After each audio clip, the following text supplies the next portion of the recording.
자, 첫 번째 헤드라인 먼저 만나볼 텐데요. 오늘은 CNBC의 보도 함께 만나보도록 하겠습니다. 자, 애플 14년 만에 삼성을 추월했다. 아이폰 17의 흥행으로 출하량 1위를 기록했다라는 내용입니다.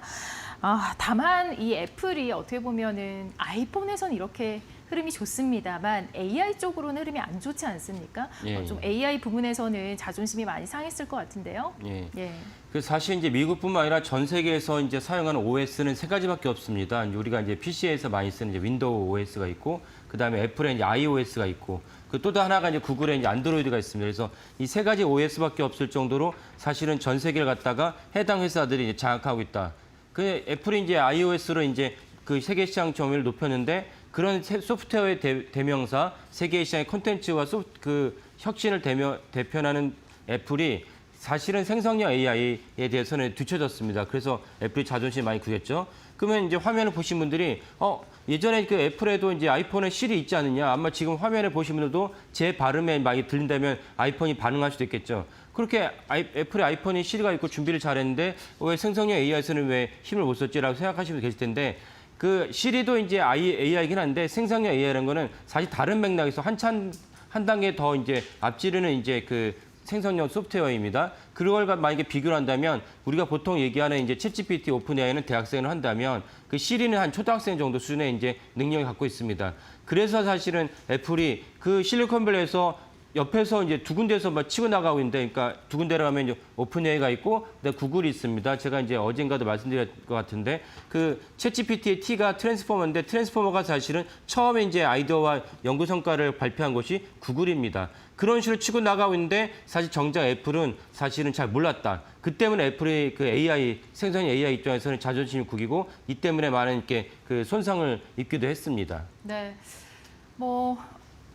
강력한 흐름을 보여주지 못했습니다. 자, 그런데 다행인 건지 불행인 건지 혁신과 수용은 굉장히 빠르네요. 예. 다른 기업들과 이렇게 협의를 했다라고요? 예. 예. 그러니까 애플이 자존심이 상했지만 생성형 AI 입장에서는 자기들이 할 수 있는 부분이 미약하다라고 여겼기 때문에 바로 즉각 챗GPT의 오픈AI와도 협의를 하고, 그 다음에 이제 엔트로픽, 아시는 분들 많이 계실 텐데 엔트로픽도 협의를 하면서 그 결국 애플의 그 아이폰 단말기에다 집어넣으려고 열심히 수차례 노력을 했고, 그 결과 일부가 반영이 됐습니다. 그런 모습은 아주 이제 능동적으로 좋다. 자기들 실수를 인정하는, 현재 그 팀 쿡이 12년째 CEO를 하고 있는데, 팀 쿡의 12년 재임 기간 동안 최대의 어떤 그 실수라고 볼 수 있는데, 실수를 용납을 하고 그다음에 재빠르게 이제 그 다른 회사 협력을 하기로 했습니다. 그 때문에 생긴 어떤 주가의 어떤 출렁거림이 있었지만 수용하는 모습 때문에 결국 최종적으로 소비자들 입장에서는 별다른 차이를 못 느끼는, 그래서 이제 애플의 아이폰이 쭉쭉 뻗어나올 수 있는 근간이 됐고, 이거는 이제 애플이 수용하는 측면에서는 잘했는데, 또 다른 측면에서도 사실 생각해보면은 애플이 사실은 이번에 이제 그 오늘의 출하량은 이제 판매를 하지 않았지만 그 소비자로 넘어가는 것을 집계하는 과정입니다. 소비자 넘어가는 과정에서 집계를 했더니 삼성을 갖다가 앞지르는 그런 결과도 애플이 내놨다, 이렇게 볼 수가 있겠습니다. 네, 그동안 애플이 다행인지 이 연구 개발을 좀 지속해서 해왔다고 합니다. 예. 그래서 시리라는 생성형 AI 입장에서는 잘못을 했지만 다른 연구 개발에도 이제 여전히 앞서 나갔습니다. 대표적인 게 무엇이냐면 그 아이폰에 두뇌라고 할 수 있는 AP가 있는데, AP는 일찌감치 애플이 내재화했습니다. 그러니까 삼성전자도 AP를 내재화해서 그 엑시노스를 갖다 채택을 했지만 몇 단계 이제 문제가 생겨가지고 전 제품에 제가 한번 소개해드린 적이 있긴 하지만, 내년에 출시될 갤럭시 S26 같은 경우는 이제 모든 제품에 삼성의 엑시노스를 갖다가 탑재하지 못하고 퀄컴 제품을 탑재를 합니다. 이제 이런 것들도 있는데 애플은 꾸준하게 노력하면서 M으로 이렇게 대변되는 M5, M6로 대변되는 애플의 자체적으로 어떤 칩을 갖다 내놨기 때문에, 그래서 애플은 맥북, 그다음에 아이폰 등의 자신들의 칩을 갖다가 내놓을 수 있는 그런 근간이 마련됐습니다. 또 다른 중요한 것 중에 하나 뭐냐면 애플은 꾸준하게 콘텐츠에 투자했습니다. 그래서 애플 TV, 우리나라는 사실 애플 TV에 많은 분들이 보시지 않지만 미국에서 애플 TV를 갖다가 보는 분들이 많이 계시고, 그리고 애플의 아이튠즈를 통해서 우리가 또 음악을 많이 듣지 않습니까? 이런 콘텐츠에도 애플이 많이 투자를 하면서 사실은 하드웨어, 소프트웨어를 갖다가 결합한 그 다음 콘텐츠와 서비스 입장에서도 애플이 앞서 나갔다. 그리고 우리나라 이제 애플페이를 갖다가 최근에 들어서야 많이 쓰고 있지만 미국에서 애플페이를 많이 쓰고 있습니다. 그래서 애플은 이런 식으로 해서 꾸준하게 그 하드웨어, 소프트웨어 외 콘텐츠, 거기다가 이제 애플페이로 대변되는 이제 그 서비스까지 이제 확충을 하면서 애플의 충성도, 애플의 사용자들이 충성도가 높아서 아마 주위에 보신 분들도 애플을 아이폰 한번 쓰면은 거기서 빠져나오지 않으려고 합니다. 거기에 대해서 여러 가지 이유를 제시하면 예를 들면 이제 그 갤럭시를 안 쓰기 때문에 녹음도 안 되고 그다음에 차량 승차할 때도 교통카드 탑재 기능도 없고 이런 것들이 부족하지도 불구하지만 애플 유저들이 아이폰 유저들이 빠져나오지 않으려고 하는 이유가 사실 우리나라뿐만 아니라 전 세계적인 현상이다. 이를 바탕으로 해서 이번에 아이폰 15이 큰 어떤 중국에서 전 세계에서 큰 인기를 끌었다고 분석이 됩니다. 네. 제 주변에도 사실 이 맥북부터 아이폰 그리고 아이패드까지 이렇게 애플 세계로 만들어서 생활을 하는 지인들도 있거든요.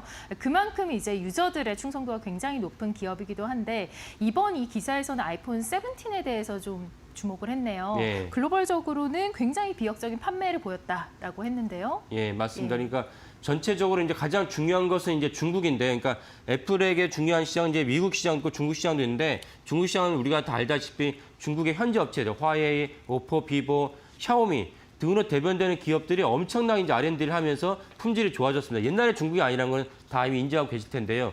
그런데 가운데서 삼성전자는 사실상 퇴출을 당했습니다. 퇴출을 당했는데 아이폰도 사실은 위기가 있었습니다. 위기가 있었는데 이번에 이제 카운터포인트 리서치의 이제 조사 결과를 보면은 아이폰 17이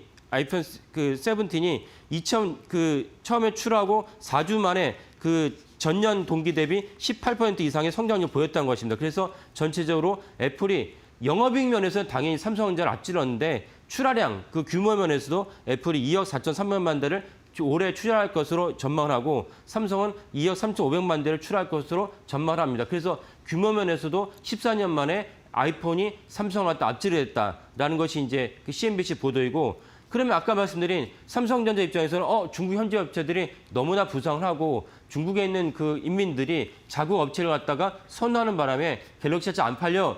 라고 얘기를 했지만 아이폰의 어떤 선전을 보면 삼성의 그런 이렇게 설명은 하나의 이제 구색에 불과한 변명에 불과하다는 사실을 알 수 있습니다. 그래서 아까 제가 처음 설명드린 대로 아이폰이 꾸준하게 이제 혁신과 고객들의 필요를 알면서 서비스와 콘텐츠를 확보했듯이 삼성전자도 그런 혁신을 갖다가 일구지 않으면 삼성전자의 퇴보는 가속할 것이다라고 전망할 수 있겠습니다. 네, 중국에서 이 출시 후에 거의 18%가량 증가했다라는 게 실화인가요?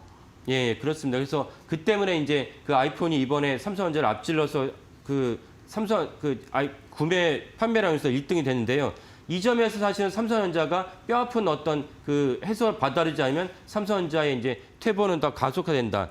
우리나라에서도 이제 아이폰은 이제 뭔가 핫한 이미지고 뭔가 이렇게 멋진 이미지인데 삼성전자는 약간 보통 우리가 옛날에 말하는 아재폰이다. 왜 쓰느냐. 이런 인식이 강한데 그런 인식이 가능한 것도 삼성전자가 이제 뼈아프게 받아들이면서 대대적 혁신이 필요하다. 사실은 이걸 삼성전자가 이제 스스로 이제 자초한 측면도 있습니다. 왜냐하면 많은 분들이 아시겠지만 중고등 학생들이 그 태블릿 PC를 쓰는 태블릿 PC 갖다가 저가에 쓰다 보니까 삼성전자의 갤럭시를 갖다가 저가에 씁니다. 그런 어떤 연소선상에서 삼성전자를 쓰면 약간 가성비 때문이지 사실 품질이 안 좋다라는 인식이 삼성전자 스스로 심어놓은 것이 있습니다. 그렇다면 이제 삼성전자가 브랜드를 아예 이원화시켜서 다른 방식으로 접근하지 않으면 국내에서조차 삼성전자가 쓰면은 약간 이제 고루한 이미지를 다 탈피할 수 없게 됩니다. 이런 것들도 또 하나 삼성전자가 혁신을 갖다가 이제 하지 않은 그런 사례라고 볼 수가 있겠습니다. 네.